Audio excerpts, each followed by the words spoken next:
If you'd like to change the quality of your life, first look at your diet. Yeah. First look at what you're putting into your body on a biological level. Is the food feeding you, or is the food requiring more than it's giving back? And if you really ask your body that, you might be surprised what happens. We're so conditioned to eat stuff. And right now, in this window that I'm in, that I may stay or not, I don't have any picture, I look at a menu at a restaurant, and it turns my stomach because there's just so much goo in everything. Now, other times, I look at the menu at the restaurant and it looks delicious and it's fun and I enjoy it, but generally, our diets are full of things that don't give us back enough. And so if we are to ever wanting to really change ourselves, we start with ourselves. What are we drinking? What are we eating? What is this? Are we? It helps to eat organic. Some people, they say it's too expensive, but eat healthy, eat fresh. 1 second. And then if you look at what's coming into your body food-wise, you literally can change your vibration within a few days.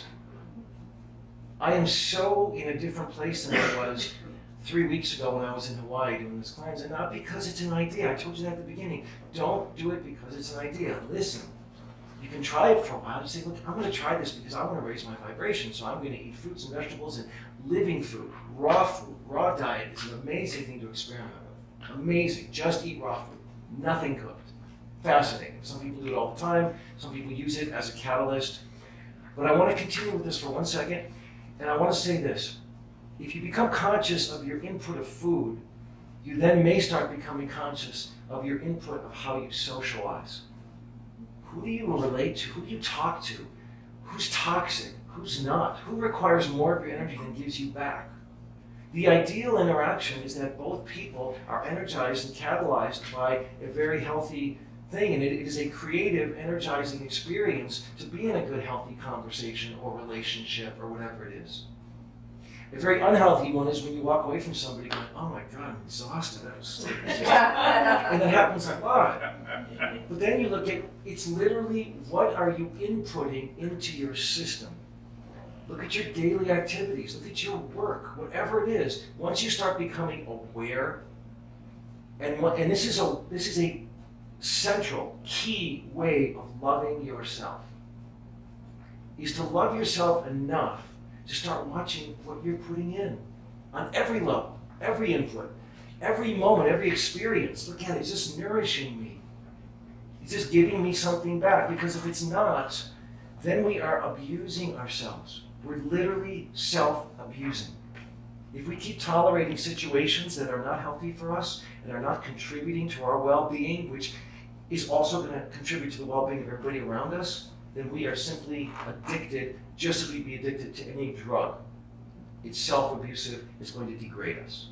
Okay, what did you want to ask? I just was really resonating with what you were saying about the food, and I came here directly from an all-organic, homemade vegan brunch with some friends.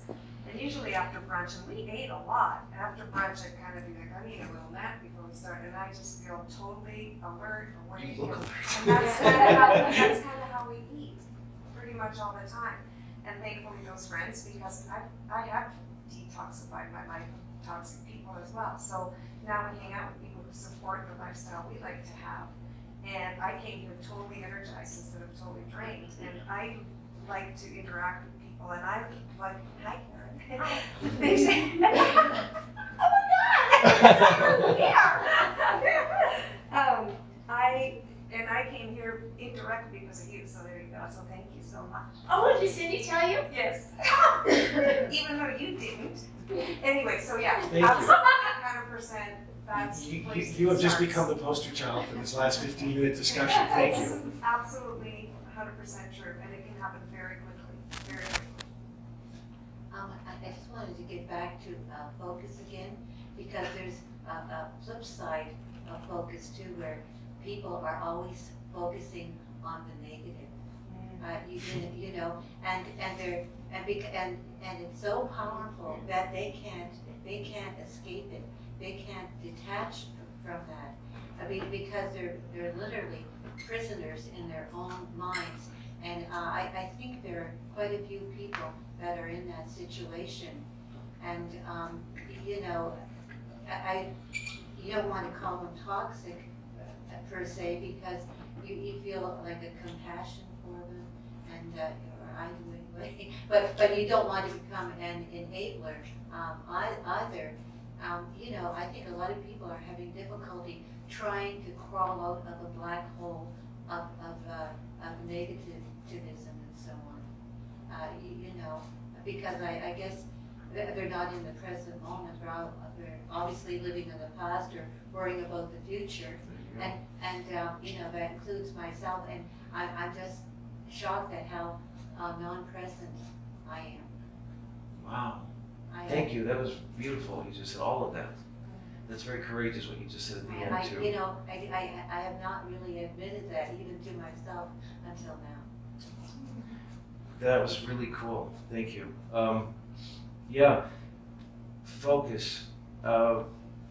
This is a good distinction. You're just giving this to me now. Focusing blindly, you're right, you can fall into a complete vortex of gloom and doom and negativity. Focusing with awareness is very different. Because if I want to focus on the darkest parts of me with awareness, I will see right into them and through them. And I will not get stuck in them, because awareness is dynamic. Preoccupation is static. Preoccupation is addictive. Awareness is nourishing. Okay, so if we look at everything, and I do look at everything, and if you talk to a physicist, look at everything that exists, it's all about vibration. Everything is about vibration. It really is. Everything. We're vibrating at the human flesh level, so that's why we seem to have the illusion of solid human flesh. It's a certain vibration. Our consciousness is vibrating, the floor is vibrating, everything's alive with vibration. You know, in the world of physics, there is nothing personal. In the universe, nothing is personal whatsoever.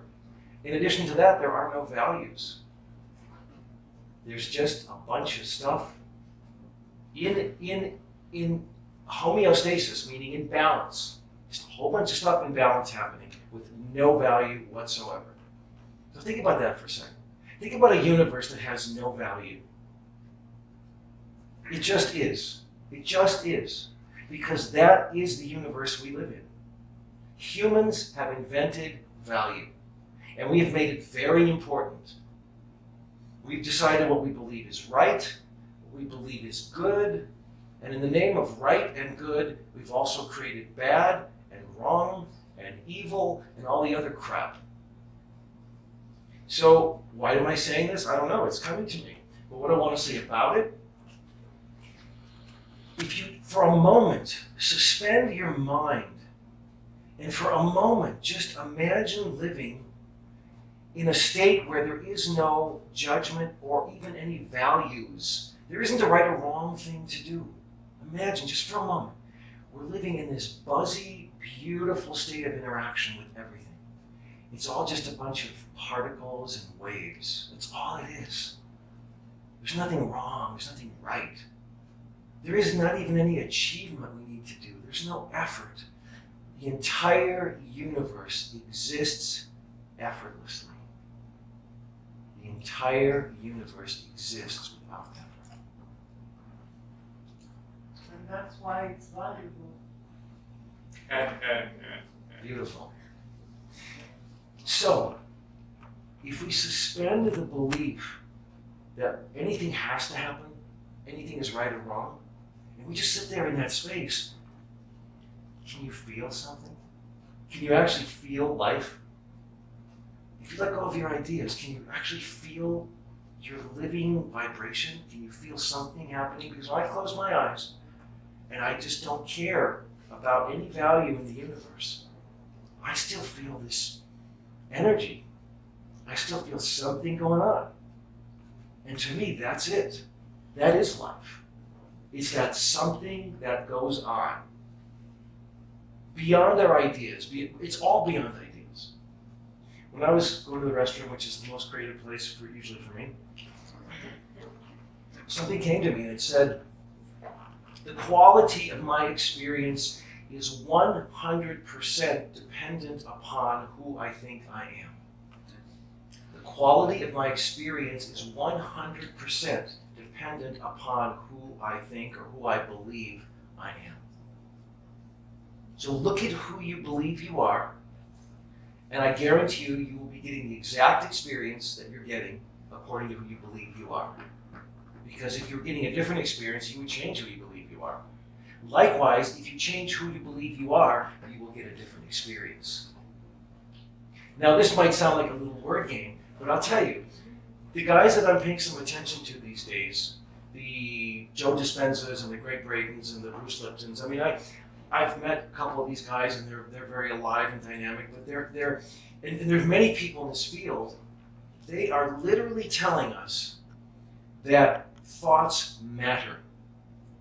Literally, thought creates reality. It isn't just the power of intention, I want the girl, I want the house.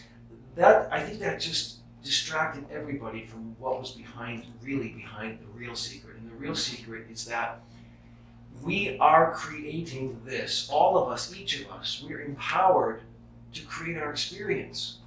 The more we believe that we are subject to what's outside of us, the more power we give the outside world, the less power we give ourselves, and the less power we give ourselves, the more we do what I say, the more we are doing a sin to ourselves. To me, that's a sin. Eckhart Tolle says it in a little different way, but it's kind of the same thing. And when I heard it, I was just blown away by the simplicity. He said, sin is when you make the world outside of you real.